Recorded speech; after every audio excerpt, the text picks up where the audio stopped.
실전 모의고사 1회 23번 문제 함께 해결해 보도록 하겠습니다. 자, 삼각형의 결정 조건 문제가 나왔고요. 세 선분이 있다라고 해서 무조건 삼각형이 만들어지는 것은 아니다. 어떤 조건을 만족해야 되겠다? 이것부터 쓰고 갈게요. 삼각형에서의 가장 긴 변, 선분 중에서 가장 긴 변과 나머지 두 변이죠. 나머지 두 변의 합을 비교했을 때 누가 더 커야 돼? 나머지 두 변 합의 값이 더 커야지만 삼각형이 그려지겠다. 삼각형이 결정이 되겠다라는 겁니다. 그리고 제일 중요한 것은 뭐예요? 바로 긴변이에요. 긴변이 누구인지를 먼저 좀 두고 나서 식을 세워주셔야 되는데 쌤 물어봅시다. 5cm, 9cm, xcm입니다. 누가 가장 길어요? 라고 한다면 xcm가 길 수도 있고 9cm가 길 수도 있습니다. 왜? x가 10cm, 11cm가 되면 가장 긴 거고요. x가 뭐 8cm, 7cm면 9cm씩 가장 긴 거니까. 그래서 우리 친구들은요, 가장 긴 변을 먼저 결정을 해주셔야 되겠다라는 거예요. 긴 변이 첫 번째입니다. xcm라고 한다면 식을 한번 세볼게요. 위에 있는 거 어떻게 되죠? x의 값은 큽니다. 작습니다.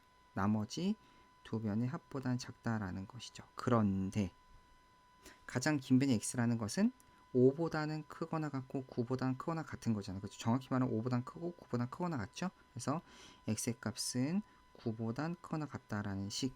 왜냐면 x가 9가 되더라도 5, 9, 9가 되더라도 x의 값 9는 가장 긴 변이 되는 거니까. 그래서 요거 두 개를 만족시키는 값은 9보다는 크거나 같고 14보다는 작은 어떤 자연수가 되겠다라는 것이죠.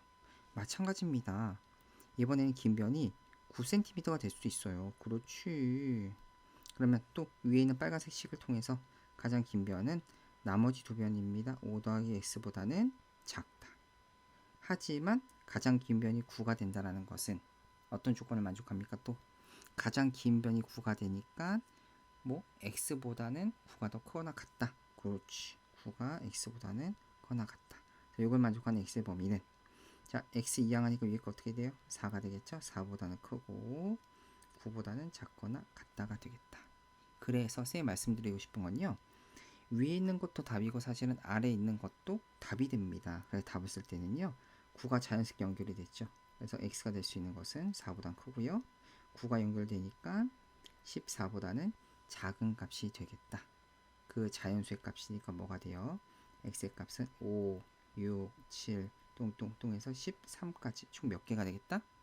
그치, 9개가 되겠죠. 그 답은 9개입니다. 이렇게 대답을 해주셔야 되겠다라는 거예요. 괜찮죠? 이렇게 선생님처럼요, 서술하는 과정들을 좀 연습을 좀 해주셔야 되겠다라는 것까지 말씀드리면서 23번 마치도록 하겠습니다.